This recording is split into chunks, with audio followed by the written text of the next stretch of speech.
if I take this thread grating and shine the laser on it like this, now let's see if I can get my hands out of the way. Let's see, here's the grating. Not sure how to position this to stay in the screen because I've got a tight focus there. Then I point the laser at the grating and shine it through.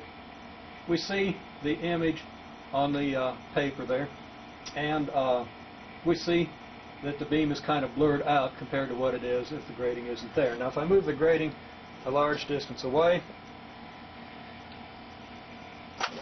you can begin to see how the light is being broken up into distinct dots.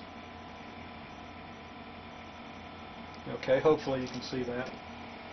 But you've seen it on the other video clips, so you know what's going on. Now, the laser beam coming in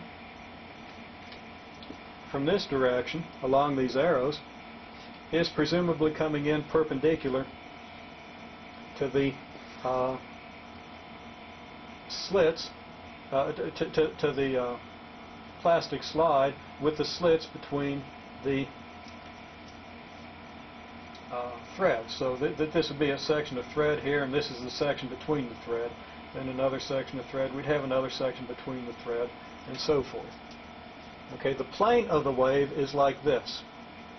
Okay, so the wave is kind of coming in like this, peaks and valleys approaching, and then they hit. Okay, coming in this direction, but in these planes. And if these planes are the same as this plane, then when the waves hit, it's kind of like the situation we were describing before, where the water is being driven up and down by a plunger here in phase with a plunger here. Okay, the light from a laser is coherent, meaning it's always in phase, and it's monochromatic, meaning it always has the same wavelength.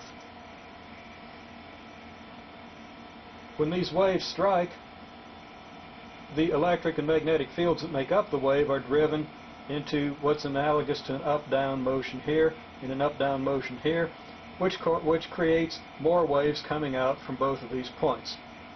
Now, as those waves spread out,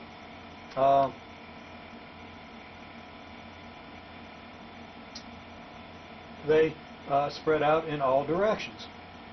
Okay, now if we look at one particular direction at angle theta with this line here, and this line is perpendicular to the plane of the diffraction grating that we're using. Okay, this line is perpendicular to this, and we're measuring theta with respect to this line.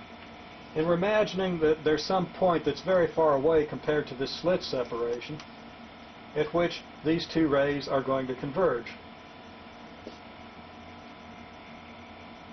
If the point is distant, then these rays are going to be almost parallel. And the angle that this ray makes will be the same essentially as the angle that this ray makes, which means the distance from this point to the point of observation, let's say to the piece of paper that we're shining the light on, is the same as this distance. Okay? This ray travels this little bit of extra distance here. And because of this little bit of extra distance, it's going to be either in or out of phase with this ray. And the key is to find what this distance is and compare that with the wavelength of the light. We do that easily enough. This little triangle here represents this triangle. D is the distance between the threads or between the slits or between the lines etched into a commercial diffraction grating, which are a lot closer than the threads. The angle theta here, well, let's see, theta is the angle of this ray measured with respect to this line, which is perpendicular to this direction. This angle, or this line, is perpendicular to this one, and this line is perpendicular to this one, so that if this is the angle theta here, this is the angle theta here. These two lines make perpendiculars with lines that make an angle theta, so they make an angle theta. So we have the angle theta here, we have the distance, the separation between threads or lines here, so that this distance is d sine theta. The result is that this ray is going to travel a distance d sine theta longer than this ray. Now, if d sine theta is, let's say, a wavelength, then peaks are going to meet peaks, because this wave is going to be exactly one complete cycle behind this one.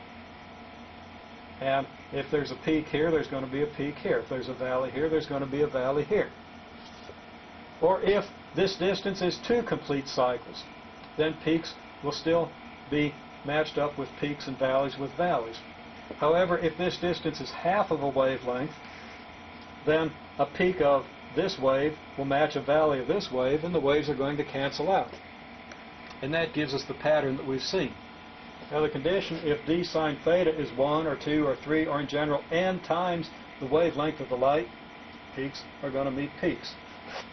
If it happened to be n plus 1/2 wavelengths, then a peak would meet a valley, and we'd have cancellation. Now when peaks meet peaks, at points where peaks meet peaks, we have bright spots. At points where peaks meet valleys, the light is dim, and that gives the pattern that we've seen from the diffraction grating.